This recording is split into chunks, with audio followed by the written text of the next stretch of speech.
Traveler.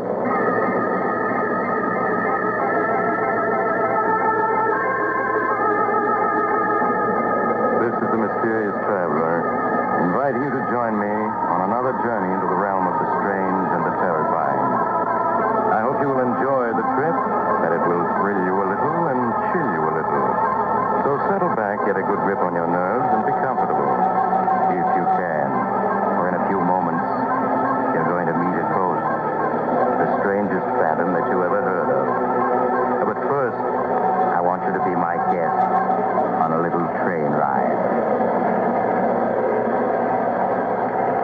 We're running at 60 miles an hour on open track in the dead of night. Now we thunder through a sleeping village. Then beyond it, we plunge into the waiting mouth of a tunnel. We race through the tunnel and into the open again. Over a trestle and on into the night. A little world of our own, rushing forward resistlessly, a symbol of power and speed and life. Yes, trains do have a life of their own, as you'll see in the unusual ghost story that I call The Locomotive Ghost.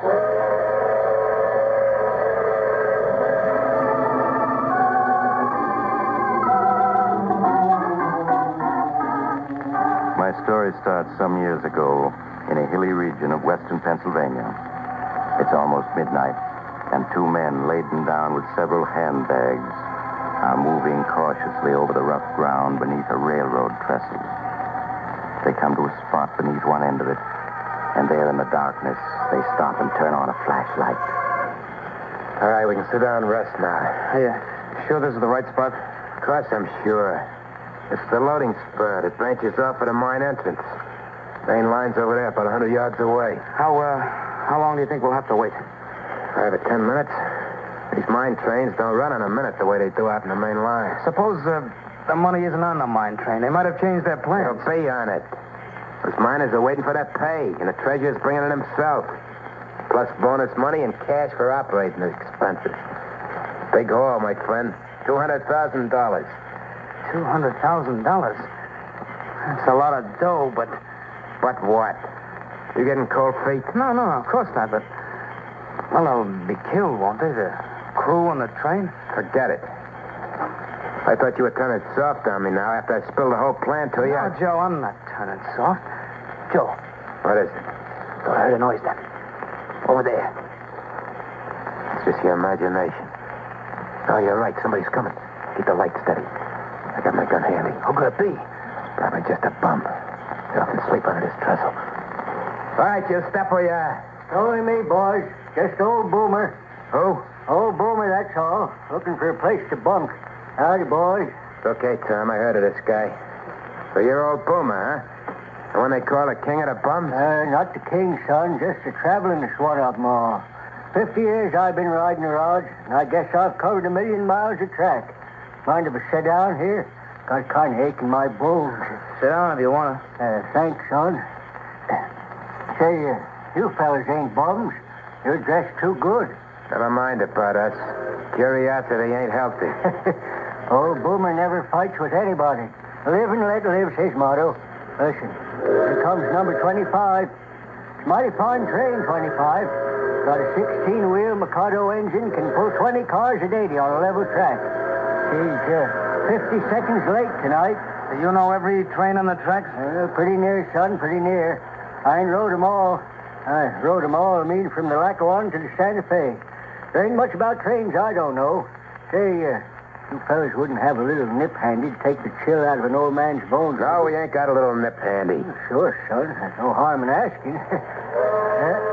There's the 25 passing Minesville now. Ain't that whistle far off in the night a sweet, mournful sound, though? Yeah, it is kind of mournful. Sounds far off and ghostly, don't it? Well, sometimes it is a ghost you hear, not a real train at all. What are you talking about? I'm just saying that sometimes when you hear a train whistling far off and mournful in the night, it ain't a real train at all. It's a ghost train. Ghost train? What's a lot of hooey? You just think so because you're young and don't know better. But old Boomer can tell you. There's ghost trains and plenty of them. They're the ghosts of trains that died in wrecks. Anything as live as a train is bound to have a ghost live on after. All right, can the chatter. You're hurting my ears. Well, let him talk, Joe. It helps pass the time. All right, but if you ask me, he's spouting a lot of bushwhack. Go on, Boomer. What were you saying about trains having ghosts? Yeah, I've seen 'em many a time. They're running the tracks with all lights out, going faster than the wind. Not a sound coming from 'em. I've seen the Heavenly Express, too, a couple times. What's the Heavenly Express? It's a special train, son. It's on the Earth to Heaven run. Travels 1,000,000 miles a minute when it gets up speed. Takes the souls of railroad men from this world to the next. It always passes by when a wreck's gonna happen. That's enough talk. I'm sick of listening to you. All right, son. You don't believe me, but I know what I know. Glory be. I hear it coming. I hear it coming now. Hear what coming? The Heavenly Express. It's coming down this track. Listen. I don't hear anything. There's nothing to hear. Passing right by overhead. Now it's slowing. It's gonna stop. It's never stopped before. That means the wreck's gonna be here. Joe, he knows. That's it. That's what you're here for. You're gonna wreck that mine train. Hear that, old man? That's a mine train turning into this spur. You're right, we're gonna wreck it. No, you can't. You But mustn't. before we do, we gotta take care of you. And this is how we're gonna do it. You shot him. I guess the Heavenly Express stopped for me, too. I sure hope so. But you fellas, it'll punish you. It'll follow you. Sure as I'm laying here. Oh, follow us. What are you talking about? The judgment special. It punishes fellas that wreck trains on purpose. It runs any place has tracks. And it follows them until it gets them. One way or another. Because murdering a train is like murdering a man. You gotta pay for it. And you'll pay for it. Think I'm crazy. You'll see. You'll see. Yeah, that shut him up. Crazy old coot. I wish you hadn't killed him, Joe. Don't be a sap. Couldn't let him live to tell what he knew, could I? No, of course not. Listen. I hear the mine train coming. We just got time to get ready now. Put the suitcase with the dynamite against the trestle here. That's it. Now, come on, help me unroll a wire. Yeah, sure, Joe. Anything you say. That's it. Keep coming. All right. We gotta get plenty far away. Hear the train now? Yeah, I hear it. I can see the headlight, too. Look how bright it is. Okay, this is far enough. Take me just a second to hitch up the detonator. There it is. Now we're all ready. It's on the trestle now. Almost halfway across. What's the matter? You sound shaky. Listen, Tom, you're in this now, and it's too late to back out, you hear? Yeah, I know. It's almost across. All right, then I'll close the detonator. Now. There she goes.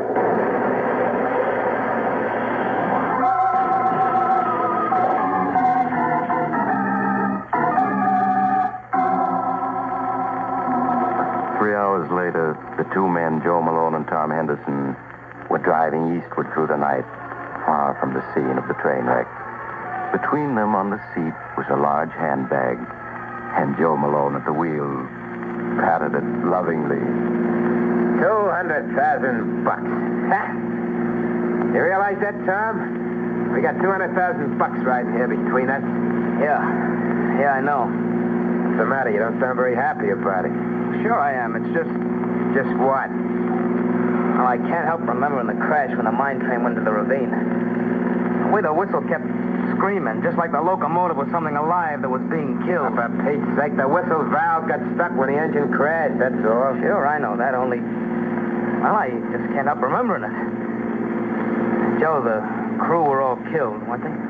Suppose they were. What do you care? You're as nervous as an old woman. Should never have rung you in on this job. I'm all right, really I am, Joe. Listen, what are you going to do with your 100,000? I'm heading for the big town. Gonna have one swell time.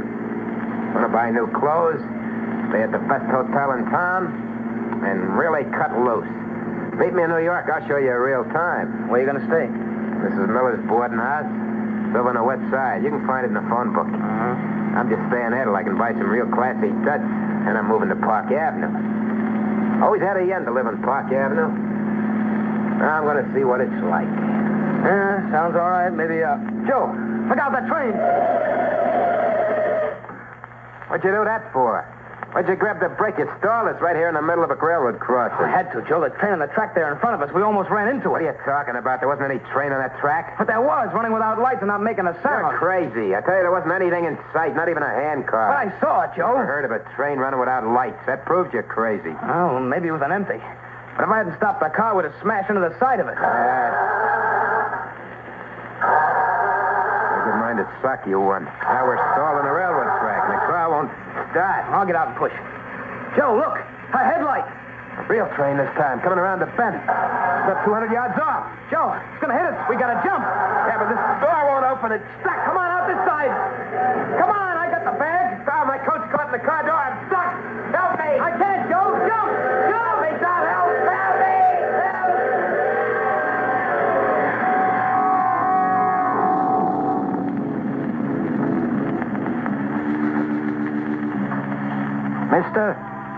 Mister, you all right? Yeah, I'm all right.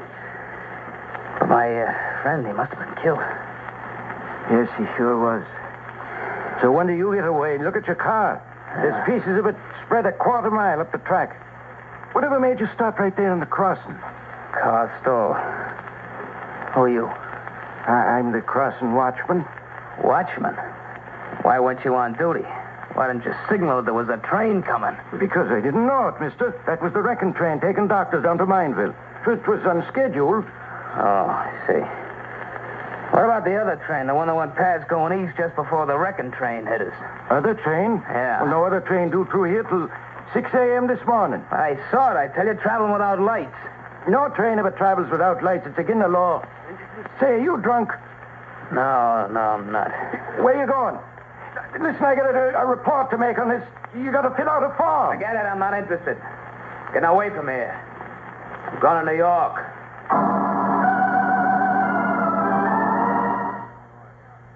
We're listening to The Mysterious Traveler. Good. Late the next afternoon, Tom Henderson reached New York. Not knowing where else to go, he hunted in the phone book for Mrs. Miller's boarding house that Joe Malone had mentioned and went there.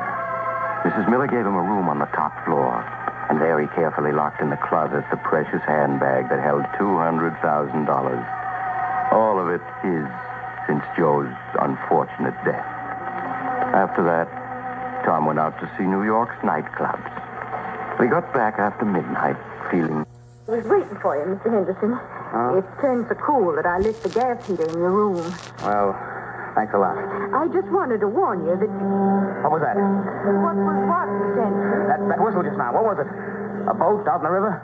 That was a freight train, Mr. Henderson. Freight train? Here in the heart of New York? Well, yes. They come down the west side elevated tracks to the freight yard downtown. They run past just a few yards down the street. I didn't know that. I wouldn't have come here if I had. Oh, I'm sure they won't bother you, Mr. Henderson. Really, they won't. Well, good night. Oh, bad Lex. She's sure they won't bother me.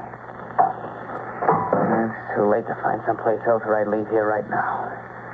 I'll close the window. There. I'll keep the sound out. Anyway, suppose I can hear a train or two. Well, I'm can hearing them do me. I'm gonna go to sleep and forget it. Yeah, forget it. I've got $200,000 and my whole life ahead of me. Should let an old coot like that boomer worry me. Joe's getting killed by a train was just an accident. Could happen to anybody. Me? I'm alive. Tomorrow, I'm gonna start enjoying it plenty.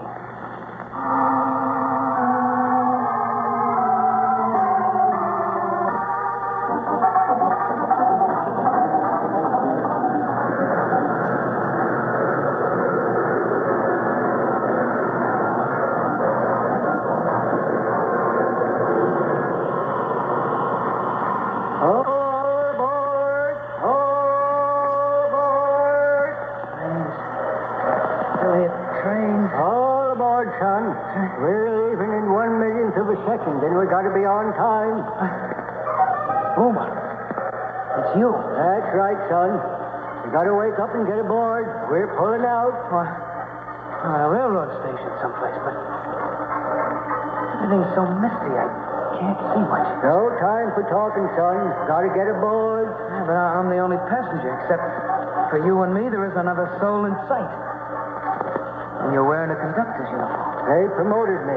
Now, come on, get aboard. I don't want to. I don't like trains. I don't want to go anyplace. Can't help it. This is a special trip just for you. And you got to be aboard. Come on now, up those steps. That's it. Now we're off, right on time to the millionth of a second. Where are we going? What train is this? Well, it's completely empty except for me and you. That's right, son. It's a 1,000-car train pulled by 30 engines. And you and me are the only ones aboard. Well, where are we going? What train is this, anyway? It's the Judgment Special, son.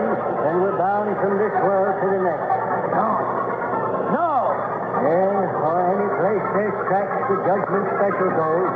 We stopped right outside your window and took you aboard. I don't want to die. I don't want to. You haven't any choice, son. You're on the Judgment Special, and we're hitting 1,000,000 miles a minute now. Huh? Look out the window. There's the earth way down below us. See it? Yeah. Well, I don't want to leave it. I don't want to go. Look at the stars flash by. We're going 1,000,000 miles a minute, and it'll take us all eternity to get there. Yep. Here, I'll put the wind up so you can see better. There you are, son. There's the earth with us. That tiny little dot of light way up in the sky. I won't go in it. I won't. Hey, what are you doing? Get down. Can't jump out that window. We're going 1,000,000 miles a minute. I won't jump. I'm not going with you. Come back. Come back. Come back. Wake up. Wake up, Mr. Henderson. Wake up. Wake up. What is it? Oh. What is it? Oh, Mr. Henderson, thank heaven you're still alive. I thought you were dead for sure. What happened? Well, you closed your window. I meant to warn you that with the gas heater on, you must leave it open. Well, you almost suffocated in your sleep. I almost suffocated? Yes. If I hadn't heard you trying to get your breath and hurried in and opened your window, you'd have been dead now for sure. The rest of the night, Tom Henderson spent sitting on a bench in the nearest park, shivering at the nearness of his escape. The next day, he bought himself an expensive wardrobe. Then he checked into the biggest hotel on Park Avenue. There, 40 floors above the street, he was quite sure he wouldn't be bothered by hearing trains or having curious dreams about them. Especially as just before he retired, he took his sleeping tablet. There. That fixed it. No dreams for me tonight. Some layout. So this is what you can enjoy when you have money. And I'm going to enjoy it. I've been letting my nerves get the better of me. Not anymore. Feel better already. So out goes the light. I'm going to sleep like a millionaire. Yes, just like a millionaire. And so Tom fell asleep. But unfortunately, he did dream. And he knew he was dreaming, but he couldn't wake up. It was a very curious dream indeed. He dreamed that he got up and dressed, rode down in the elevator. Then he walked out into Park Avenue. And there, down the street, he found a tiny door which he entered.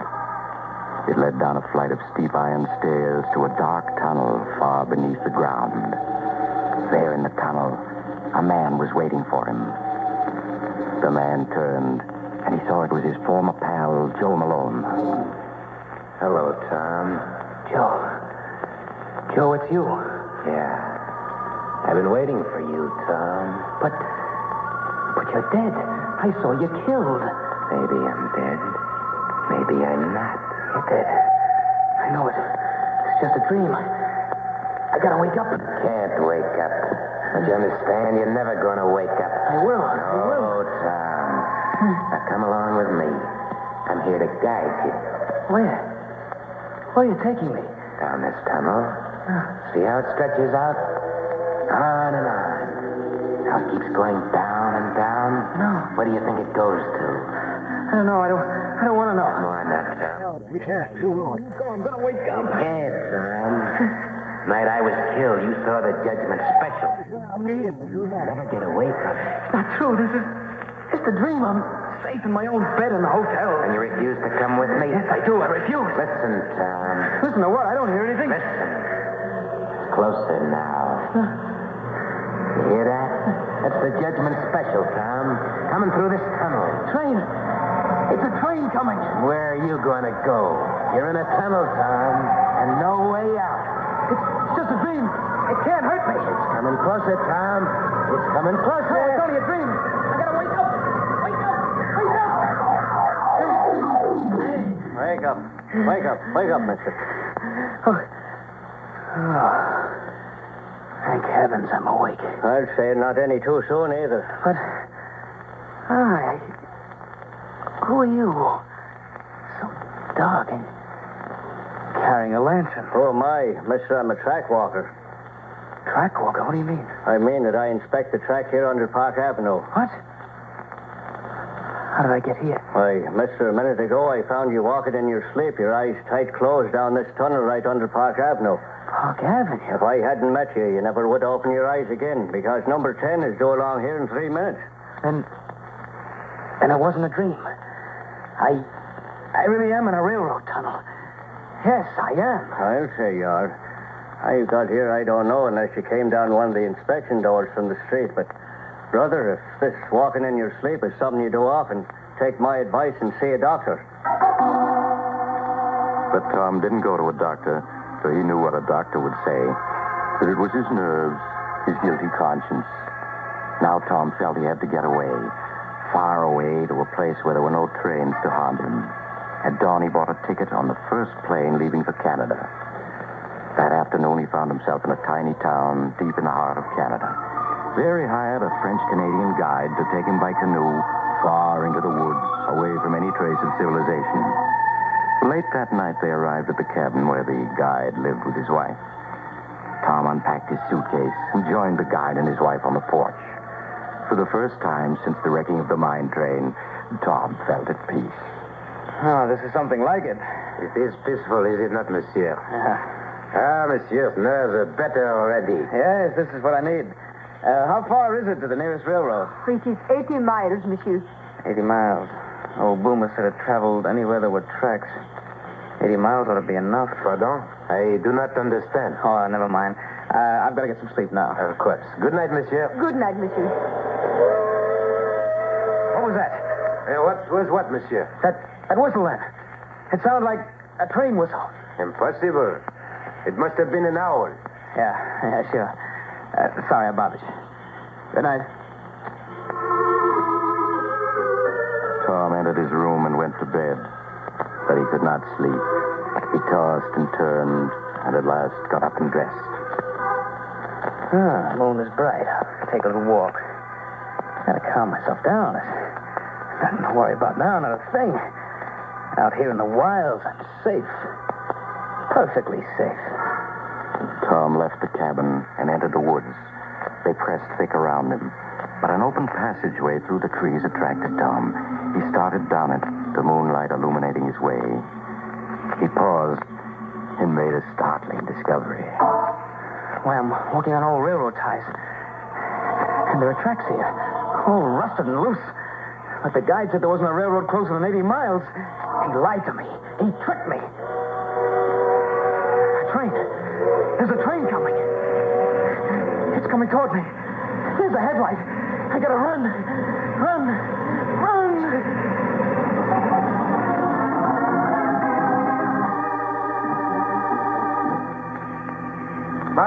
Marie! Qu'est-ce que c'est que ça, Pierre? The nurse one. He is not in the cabin. He has wandered up into the woods. That is strange. We must go after him. Hurry, before he does himself an injury.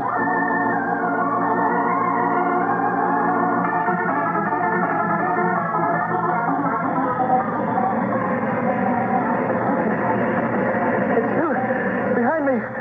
Still following me. I can't run anymore. I can't go any further. I gotta stop. I gotta stop.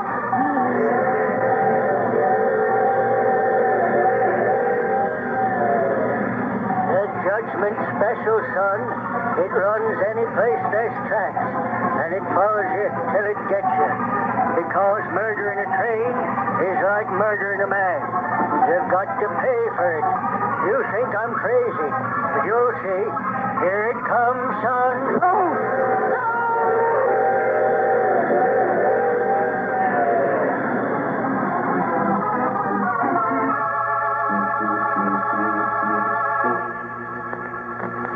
He cannot be far now, Murray. See his footprints. He was running for half a mile. He would do himself harm running so hard in his darkness. Look, Pierre. Where? Yes, it is the nervous one. We have found him. He's lying face down. Wait, I will turn him over. Pierre. He lies so still. Has he done himself an injury? No, Murray. There is not a mark on him. Yet his face, it is twisted with fear. Pierre. Is he dead? Yes, Murray, he is dead. Oh. His heart. He killed himself by running, no doubt. But what was it he ran away from? There is nothing dangerous in these woods.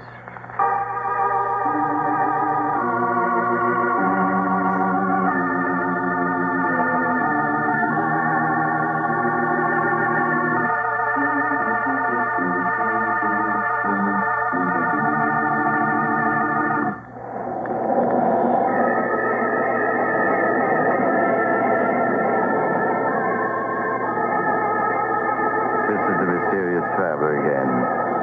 Poor Tom. The tracks he found himself on led to an abandoned logging camp.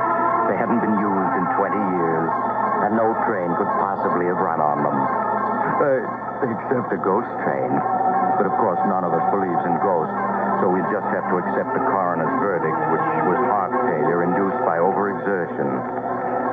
Just the same, if you ever see a train running without lights and going faster than the wind, don't be too sure it's only your imagination. And next time you hear a distant, mournful whistle in the night, all this talk about trains is making you nervous, and you have to get off here. I'm sorry. But I'm sure we'll meet again. Shall we say next week at the same time?